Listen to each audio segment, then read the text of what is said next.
Thanks, I never get clapped for. Hi everyone, I want to welcome you tonight. My name is Gretchen McCourt and I am with Women in Entertainment. And we are so thankful that Amazon and Prime Experience reached out to us to be a part of this amazing experience that they're putting together. So we were allowed to offer the opportunity to our Women in Entertainment network, and then our longtime partners, the Gina Davis Institute on Gender and Media, was also allowed to bring in their network, and they came on board with us. So we want to thank both of those groups for making this such a great event. So thank you all for being here. I'd like to introduce our moderator, Mary Melton. As a Midwest transplant, Mary has been my unicorn. She's a fourth generation Angelino. She went to Hollywood High. She went to UCLA. I would devour her stories when she was editor-in-chief of Los Angeles Magazine and share the history of Los Angeles and where our city was going. So now that we've become friends and I reached out to her for tonight, I was thrilled that she could be here with us tonight. So as you know, Mary is an award-winning writer and editor and just announced her position as editor-in-chief of Major Domo Media. So we're going to be hearing a lot more for her. Thank you, Mary, for being here, and she's going to come on up.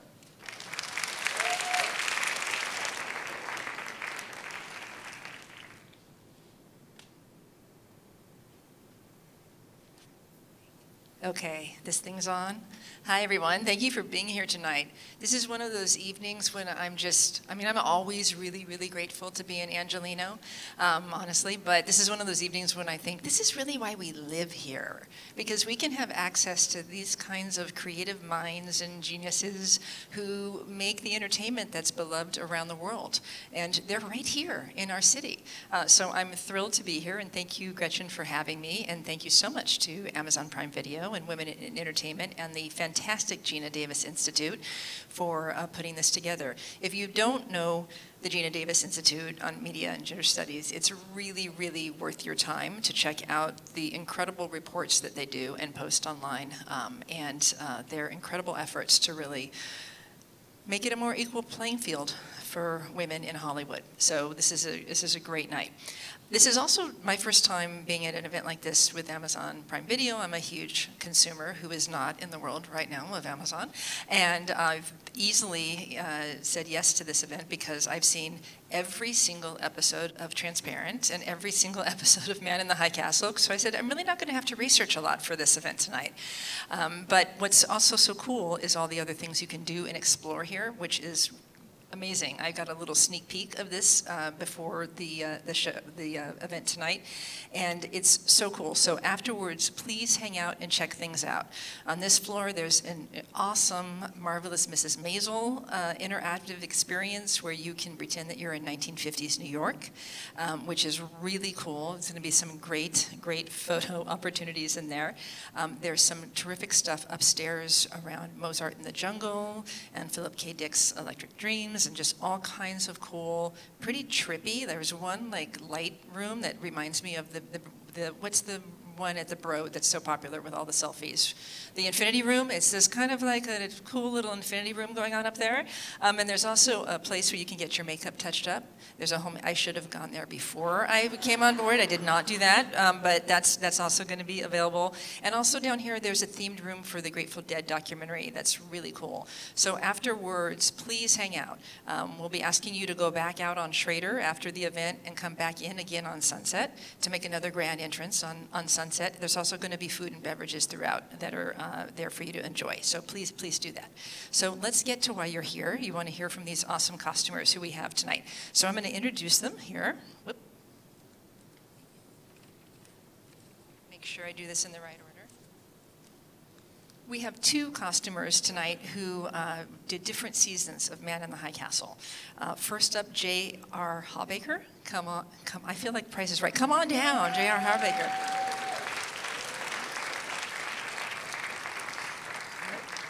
Who was from season 2 of Man in the High Castle.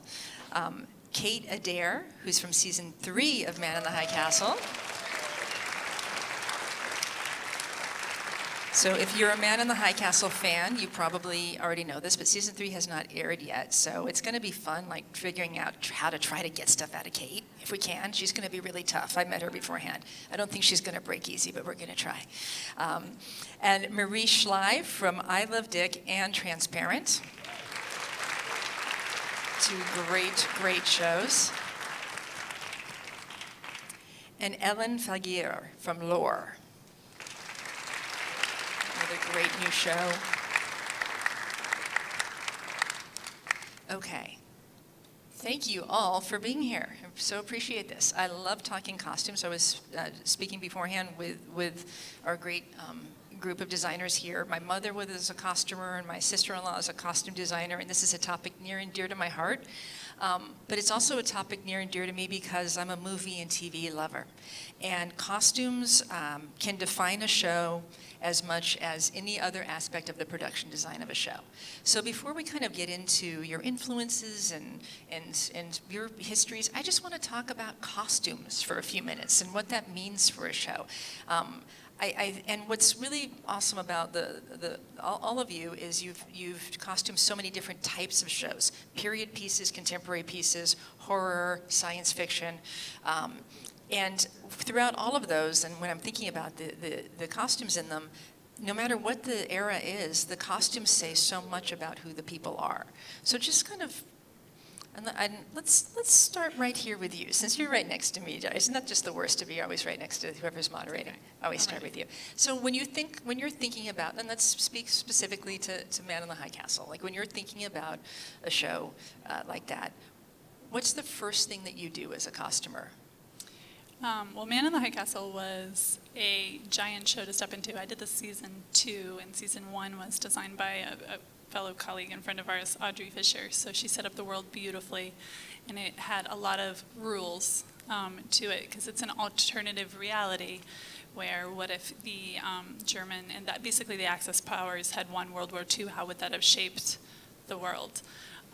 So most of costume design to me was, for that, entering that second season, was kind of holding up a mirror to myself and everything that we see around us, and stop taking it for granted and kind of work backwards and start removing things that we really, really do take for granted in our society. So season 2 was, the costumes were influenced by things like, what if rock and roll didn't exist and didn't, create the leather jackets that we see out there, and that wasn't an influence? What if capitalism and its emphasis on individuality? I can look out at the audience and everybody looks beautifully individual in gorgeous outfits, but what if that was no longer the priority of the society? What if you worked toward the fatherland or needed a more uniform society? So just kind of an understanding of our reality, and then a removal of all those things that we take for granted, and that's really what ended up influencing most of the costumes. I mean, I really started from like a removal basis. Actually, just slowly started removing Mary Quant from the 1960s, that individuality, that frivolity, that like even capitalism, the fact that capitalism is all about like the next thing and who can get ahead of the curve faster. What if the government was telling you what the color trend of the season was, as opposed to Prada?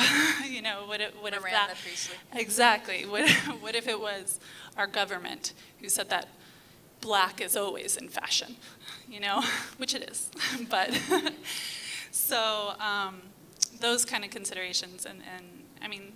Yeah. Well, when you're and Cate, jump in here too in regards to Man in the High Castle, because I'm assuming most people are familiar with it, but if you're not, as Jared was saying, it's this alternative reality of the World War II was actually won by the Japanese and the Germans, and the country's been separated into two divisions. So you're not only, it's not a traditional period piece because it's a story about the past, but it's also a story about the future, and it's something that didn't exist. So you have to really get creative right in there and thinking about what that would look like. And I think the other piece to it is, who are these people? I think we'll all agree that it doesn't matter whether you're doing Florence in 1300 or we're doing a planet we haven't seen yet. you also want to tell the story of who that person is, because to JR's point, yes, you're in a much tighter, much more controlled regime, but where do people then show individuality? Where do they give you an inkling of who they would like to be, who they would want to be? Is that something tiny? Is that something subtle? Are they revolutionary? Season 3, you're going to have to wait a while longer, and I have to be very careful. But suffice it to say, you do see some other parts of this world, and some different people in the world. So that's just a teaser. And then the other piece I think that we would all agree on is that you also, at the same time, you have to make your actor believe and be comfortable in those clothes, because the camera doesn't lie. So we can come up with the cleverest, most innovative ideas in the world, but if the actor doesn't believe that they can feel it from the inside out, you're screwed. It's just that simple. Any of you who've ever got dressed for a special occasion, a wedding, a date, a dinner, a nervous moment with a relative, will all attest, male, female, transgender, you name it. You've all ended up with at least one pair of socks on your bed that didn't work. And in some people's cases, certainly I can attest to my own, there's a large pile because you're just not feeling it. And so also working as a psychologist, a psychiatrist, a coach, and a mentor to your actor so that what you all see on the screen is believable, which, if I may be so bold, is one of the brilliant things about Transparent, because it could have been a disaster. Thank you. And you didn't make it a disaster. But they really have to trust you, I think. Well, that's a great segue, because as soon as you hit on this idea of how important the people and the characters are, I did immediately think about Transparent. And there's a show that's current day, but when I think about that family, I can tell you right now how each one of them dresses. And I can't say that for pretty much almost any other contemporary show that's on TV. Like I feel like their clothes so define who they are, and they each have such memorable personalities. So talk us through that. Well, I mean, for all of us, it always starts with the script and your characters, and you base it on what you're reading, and working with the actors as well. I do know that I remember when Jill was telling me, Jill Soloway, who's the writer, creator of Transparent, was talking about her first, when she was presenting her show to Amazon, and she said, well, I told them I could guarantee a tone. So it was a specific world and aesthetic through her vision. And I think that too is what those characters are derived out of. It's very much a very specific part of LA, a very specific sensibility, and they're so well developed that we were able to create really differentiated characters. Also, it was with a network like Amazon, you can push the boundaries a lot. It's not, when I work in network television, there are different priorities. A lot of it is fashion or something that's aspirational. And for Transparent, it was very much about realism, about the characters. And in a way, it could be aspirational, but it was very much about authenticity, too. And that was very much a theme of the show, too. How involved are the actors in that process? When are you presenting to them, like, this is what I'm thinking about for your wardrobe for the season? Are they giving you a lot of feedback on that? I do encourage a lot of feedback, because, as Kate was saying, you want the actors to feel comfortable in what they're wearing. You want them to believe it. They have to be able to pull it off, and sometimes it just doesn't work. But you definitely control what goes into the room. You don't want them to pick out something that you. But yes, and I think have had many conversations, whether it was on I Love Dick or on Transparent or other shows, where different pieces of clothing aren't working, but when they find the one, I remember Gabby, for instance, trying on a pair of boots and being like, that's that moment where, oh, now I'm feeling this character. There's a click that happens, or there's a certain. It's not always intellectual. Sometimes it's very visceral. That's where they can get comfortable in their body and they feel connected with the character. It's funny because I would think that that would be a more common thing to happen if you're wearing period pieces, right? So I was going to segue to you, Ellen, about lore and this, and because you've got, maybe we can help frame up what an incredible task it's been of all the different eras that you're covering in lore. But when someone puts on a period piece, like does that kind of snap them into character just because it's something that's foreign to them and not something that's, does it take them in or out of their comfort zone? Well, for lore, I started with research for each period. My first episode was 1850. So I did very elaborate boards, and I put those in the fitting room because each episode was based in a different time period, and it mattered for me. The research was huge. Because we had a very, once we got into the heat of production, it was just important to be able to just fly, and you had to kind of know it. The actors, they needed to look at the research themselves in order to bring them into 1850, for instance. Passing notes. My episodes were based on podcasts, and so we didn't have a lot of the scripts. We had outlines and podcasts, so I started with tons of research and creating big mood boards, and I placed those all over the fitting rooms, and I had each episode, which I sort of created a mood, and I wanted them to have a different color tone, and so I would bring my actors into that world, and I would say this is what reverence wore in 1850, and so I would bring all of those pieces into the room and sort of help them feel the part along with all of the research, and they would really get into it. But the fittings take a lot longer in period because you're trying on pieces that are 200 years old, or very, very old things, and so it's a longer process, and people didn't change their clothes a whole lot in period, so it's really important to get the right pieces, the right staples, the right foundations.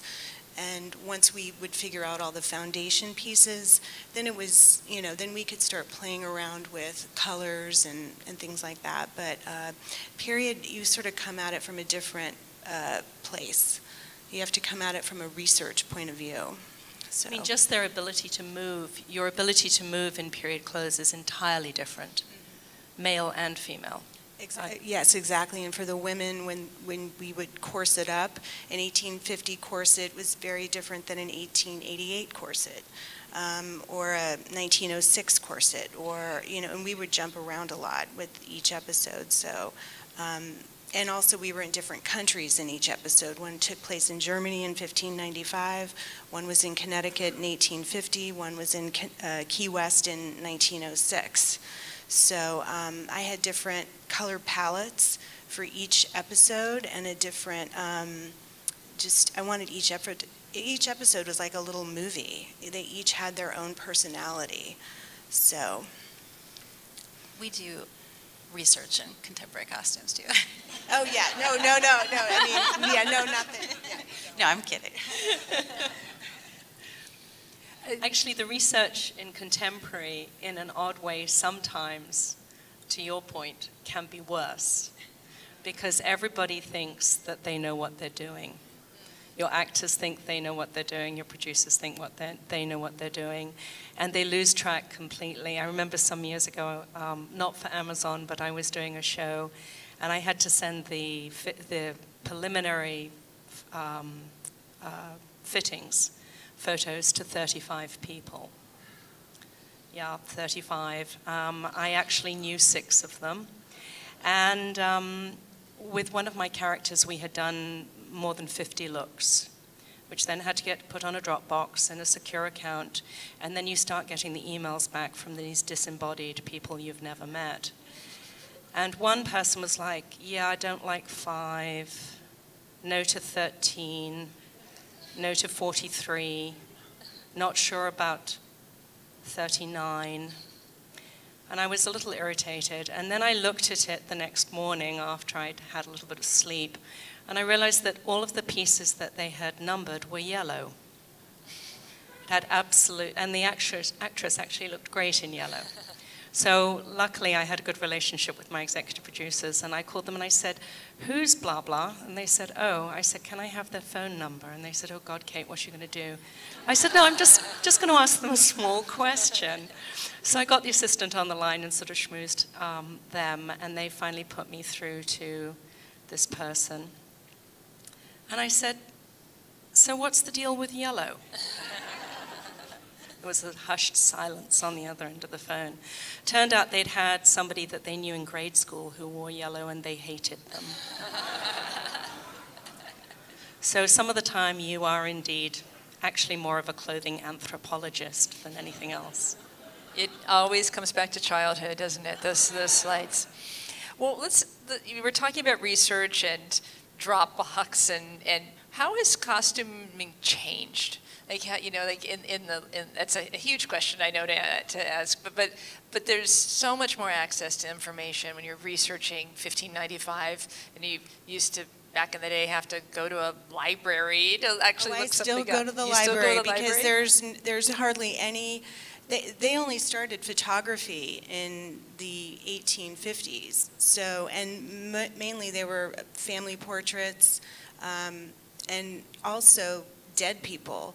They would take a lot of photographs of the dead in the 1800s. That was a way of, commemorating and honoring them. You'd have photographs of dead people in your home. So it was creepy research, but I was sort of doing on the dark side.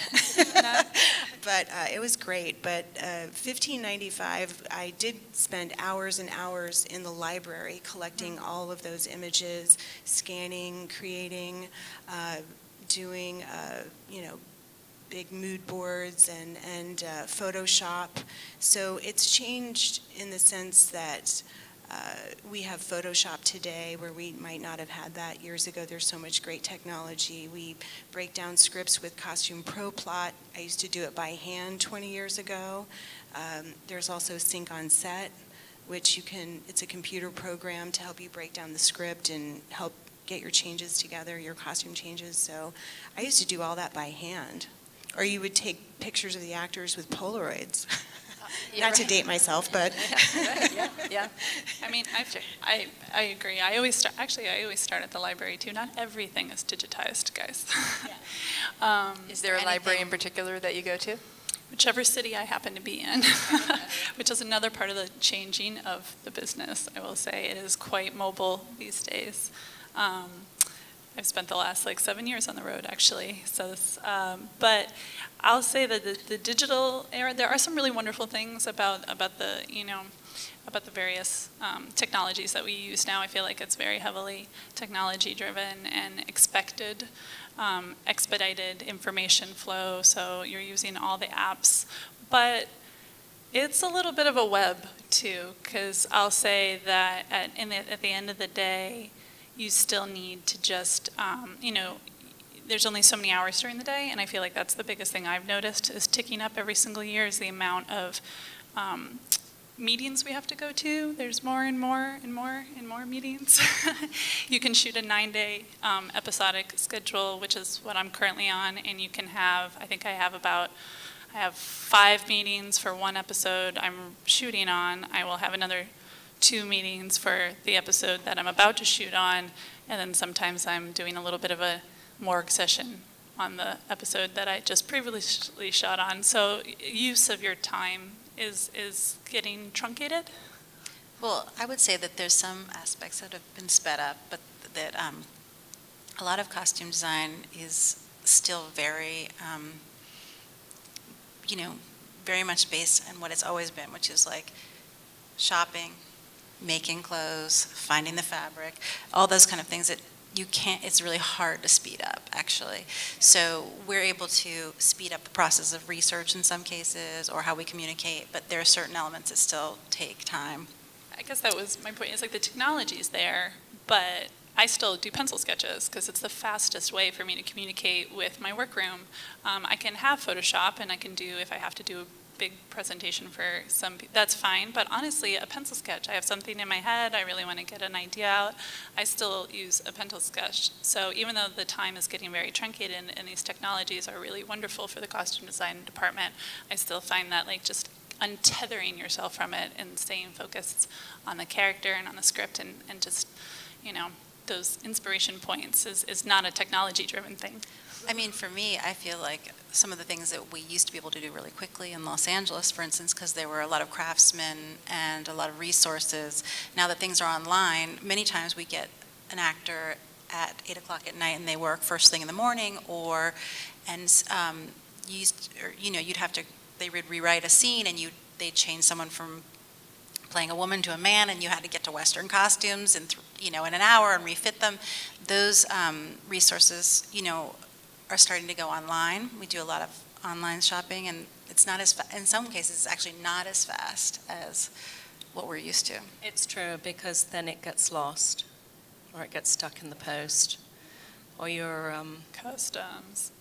Oh yeah, it's been delivered to some other costume department. And they don't have 1500s online.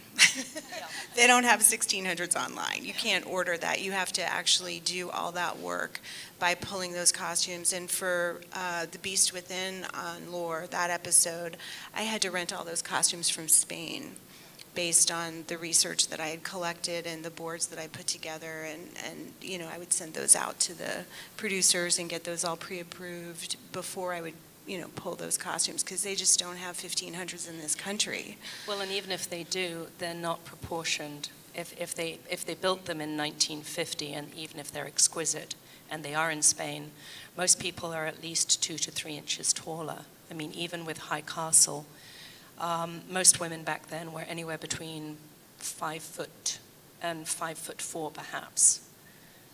It's extraordinary how many of our actresses are actually at least 5'7" to 5'9", and so proportionally and they don't have multiples in period, so they you have to don't. make everything. Yes, and proportionally, even if you only needed one, they don't work because they're not proportionally built correctly.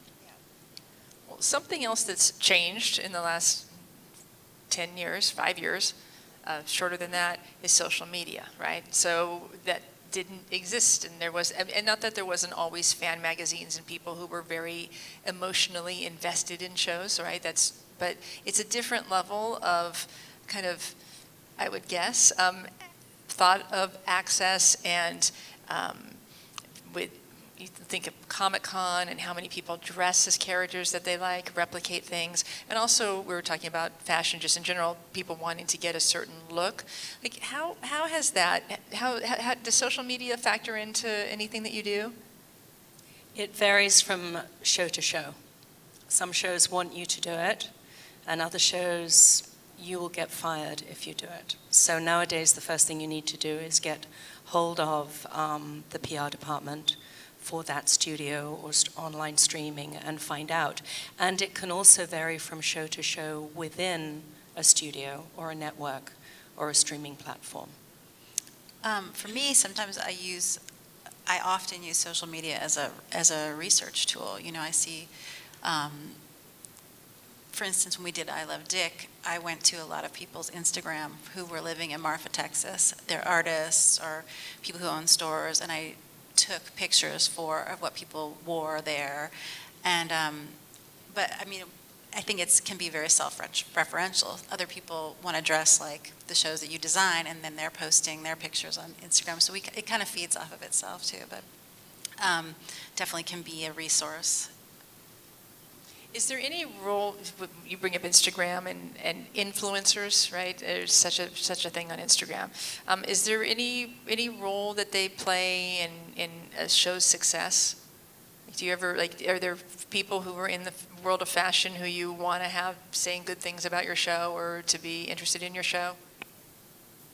Oh, absolutely. Yeah. Okay. Beyond a last name that starts with K and ends with Ian? I mean, yeah, it would be. It's fun, and it's a way to connect with people who enjoy your work too. And or people who I'm fans of. I've made friends with other costume designers over social media just by, following them and enjoying their work. So with your show, Laura, you have a very tight production schedule with these episodes? Yes, we would film one episode every 5 days. And that's a different cast for every episode? Different cast for every episode. At different time period, wow. Different time period. Different cast, different time period. Yeah, but at least it was the same location. Did you get the scripts how far in advance? I had the podcast in advance, and I had the outlines in advance, and I probably got the scripts about 3 weeks before we started shooting, which, I sort of had an approach where I went to Western costume, and once I got all of my storyboards approved for each episode, and I had a different color palette for each episode, I just started pulling all the clothes for each period and building each episode. And then when I went on location to Atlanta, I left all of that there, and then I had it all shipped, because they also kept flip-flopping which episodes they wanted to shoot first based on the locations. So they were like, oh, we'll do Passing Notes first. Oh, no, now we'll do Beast Within first. And I'm like, no, you got to do that one last. Right. I was like, that's not going to happen. Because the thing is, when you say you shoot every 5 days, that also means you only have 5 days of prep right before your next episode. Well, exactly. But I prepped it before we ever went into the heat of production. So I sort of pre-prepped it with every single different time period with my color palette, and then when they cast the people, I had a shopper here pull from my pull based on the sizes, and then ship to me to Atlanta, which she was on. She would be a modern day shopper, but she was shopping period here. How big is your cast? It varied from each episode. Yeah. So, Passing Notes, it was basically, I would say about 15 people. Mm-hmm. But like Robert Patrick, he had 15 costume changes in 1850. To put it in perspective, like what I'm doing in my head, I'm like 5-day prep. Okay, 15 cast members. You figure at least by the time you get the script and you get the clothes and you get the casting, because this day and age, casting can come in the day before. Oh, they would come in, they would fly them in. Yeah. But I flew to LA once I found out who the leads were in the beginning, so that I could work out the fitting, and then we did a check fit when I got back when they flew into Atlanta. I got to do that for at least 2 actors. I remember my first week on Man in the High Castle, because we hit the ground running, and if you think of like a 15 cast member, or I don't even remember, it blew up in season 2, and I'm heard also in yours, it's gotten big. So if you think about it, each fitting could be an hour, could be more. And I remember the first day I landed in Vancouver, I had 11 fittings back to back to back to back to back. So they put me in a fitting room at about 7 a.m. And then I did 11 fittings that day, principal fittings, not background fittings. In first week on the job, and I'm the new costume designer, so I have to also introduce myself 11 times. And break into character 11 times, and that's an hour each. So you're already running an 11-hour day without even stepping out of a fitting room. And we also had background too, and background had to be all period as well. So those, at some point, there's really no difference between fitting principals and background, because no, there isn't. You're right. You're absolutely right. I mean, on High Castle season 3, when it comes out, for any of you who might watch it, there are 640 extras in the first episode. So twice as many people who are in this room, basically. Yeah. And they were all individually fit, and they were all individually approved. I mean, the thing is about contemporary, you guys all do period shows, but we do, you do the same when thing. you create a world, and like on Transparent on last season, we went to Israel and we shot the whole thing here. We did the Wailing Wall, we did a Palestinian checkpoint. You know, even when we go do a specific part of Los Angeles, we're really trying to create a feeling of being in a place. So you are dressing all the background, you are doing all that kind of stuff. It's not as obvious, and No, it shouldn't be, actually. You're right. I mean, I did season 1 and season 2 of Bosch, and you're all over LA. And the #1 rule, to your point, was if I'm in Venice, it needs to look like Venice. If I'm downtown, I don't want to have the extra that I just saw in Venice. And when you go to Echo Park, you need to start seeing the hipsters. So to your point, it's actually sometimes almost more difficult because they won't let you pre-fit them. And so you've got this huge long line, you've got extra racks of clothes, and you're redressing people while people are screaming at you that they need them on camera.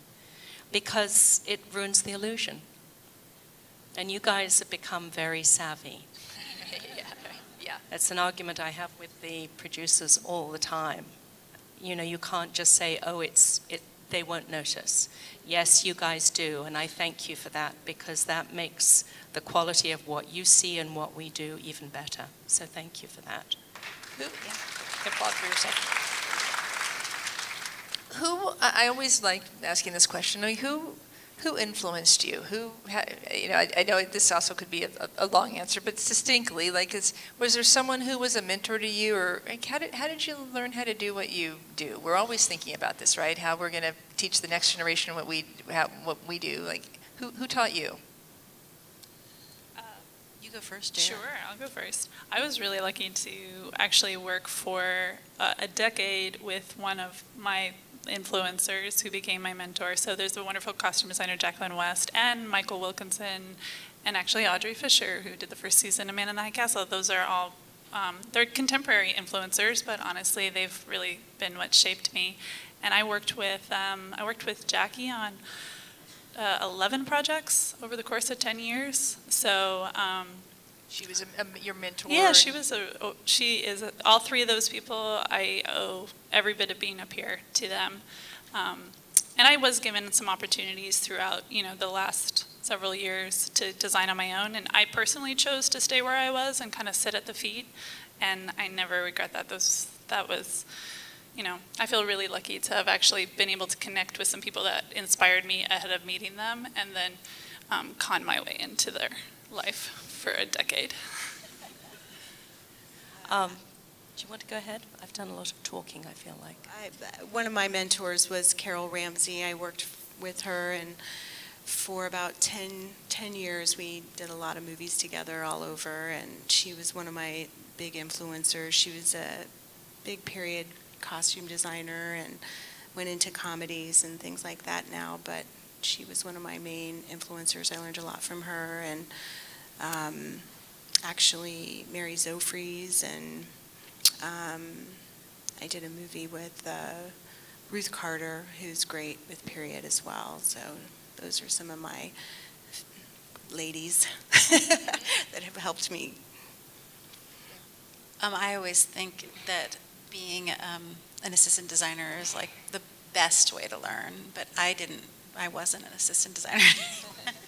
I worked as a costumer and a shopper for like Lisa Evans and Deborah McGuire, and I worked for a lot of different costume designers, and it was a great opportunity to see so many different ways that people work and different aesthetics, and being able to be versatile enough to shop for someone else and then move on to a different.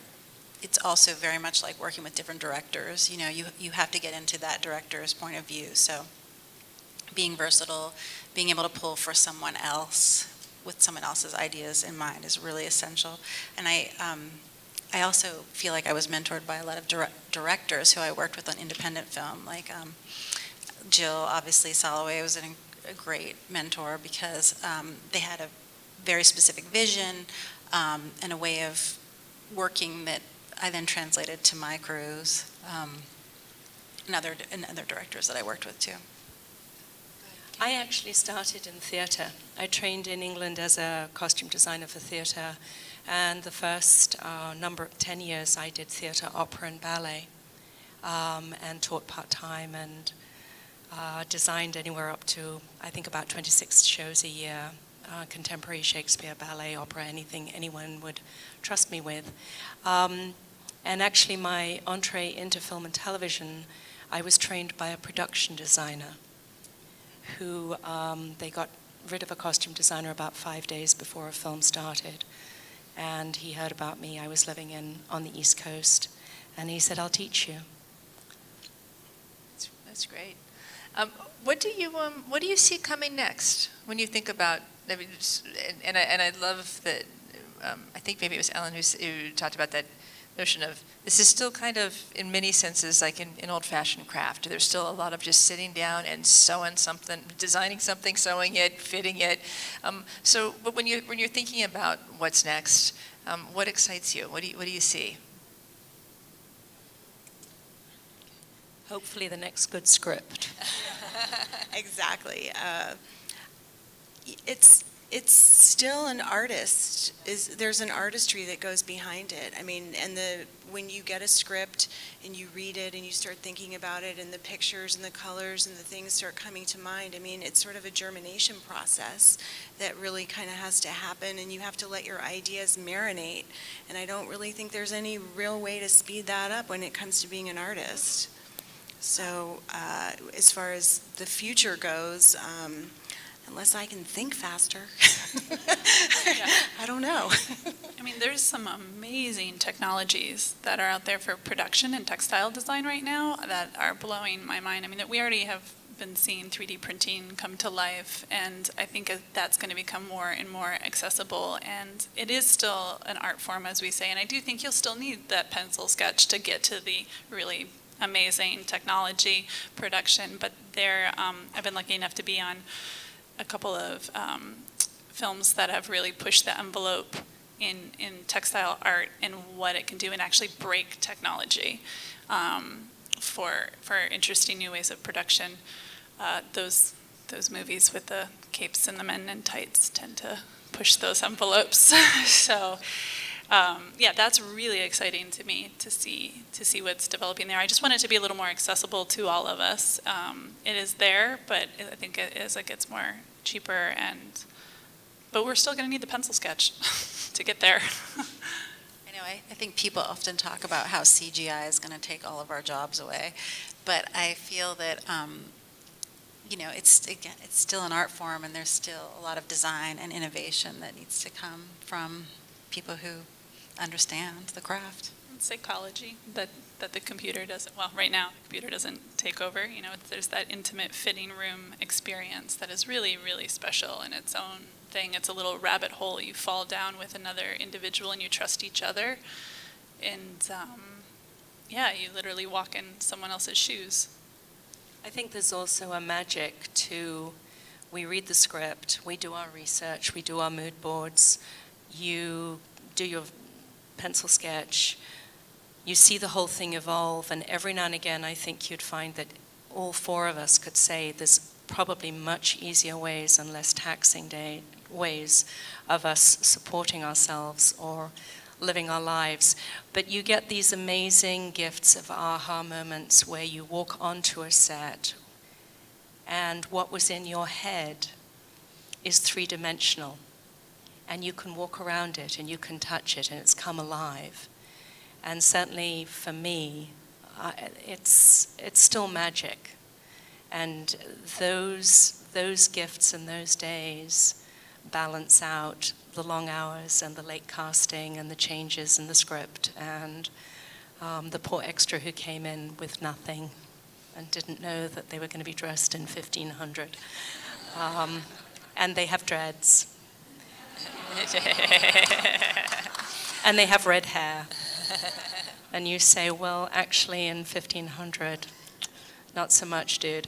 Or they have tattoos, which are beautiful, but really not perhaps what you needed that day.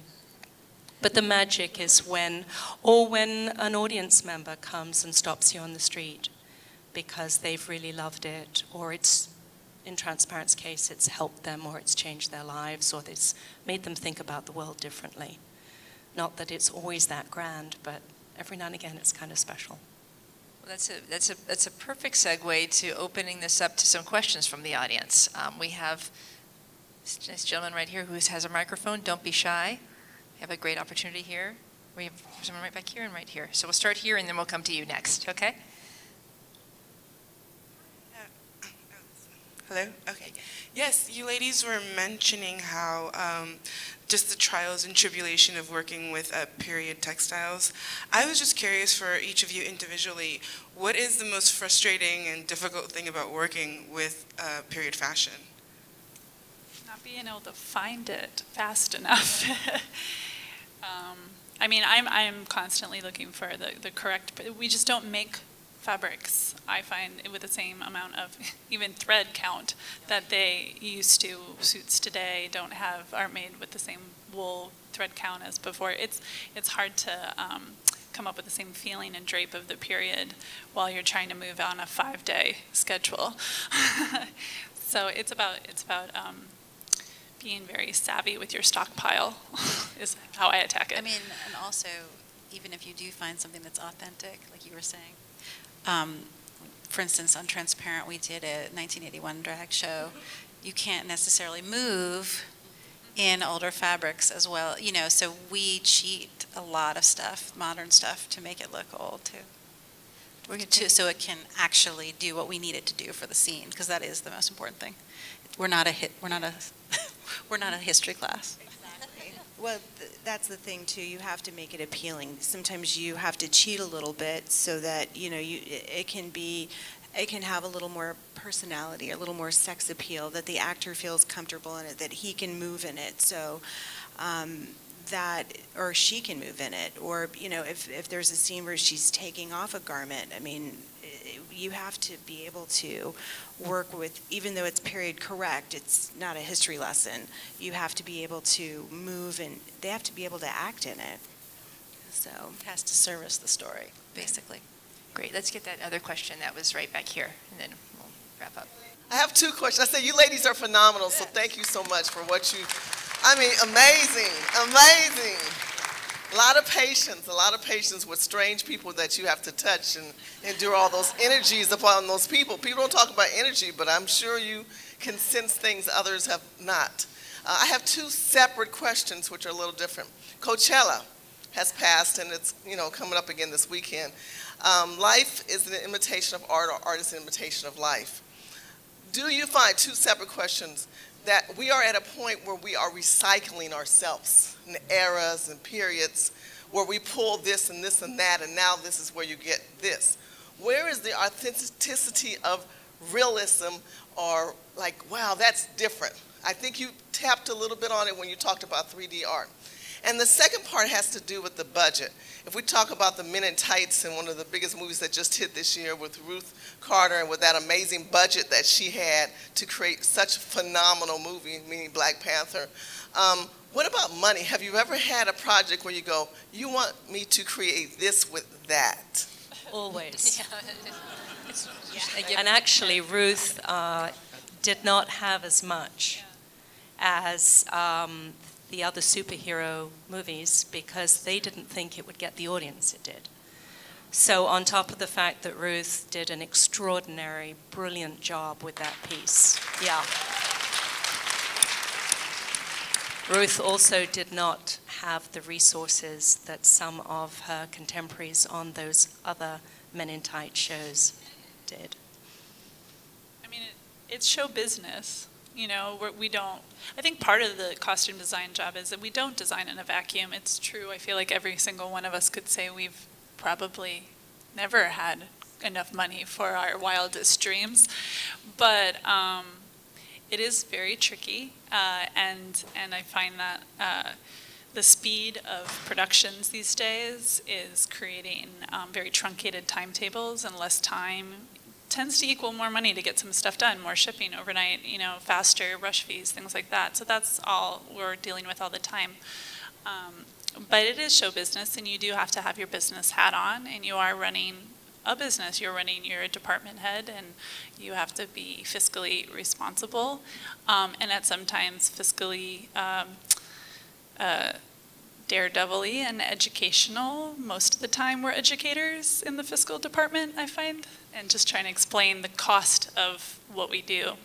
And then at the end of the day, we're only ever as good as the crews who back us up. Great. And treating them with respect, with care, with dignity, remembering which town or city or state or country you're in, and what differences there are culturally from one group to another becomes our lifeline.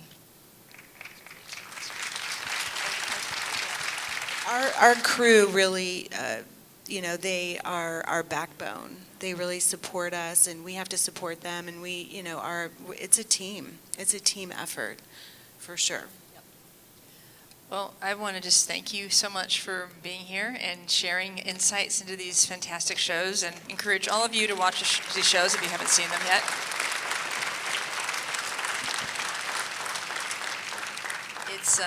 It's a hard job, and you make it look easy, and that's not easy, to make a hard job look easy. And I want to also remind all of you and invite you to come back. The Outrader and on Sunset, come back in and check out the Amazon Prime experiences inside. They're very cool, and there'll also be opportunities to chat with us in the experience. So thank you all again.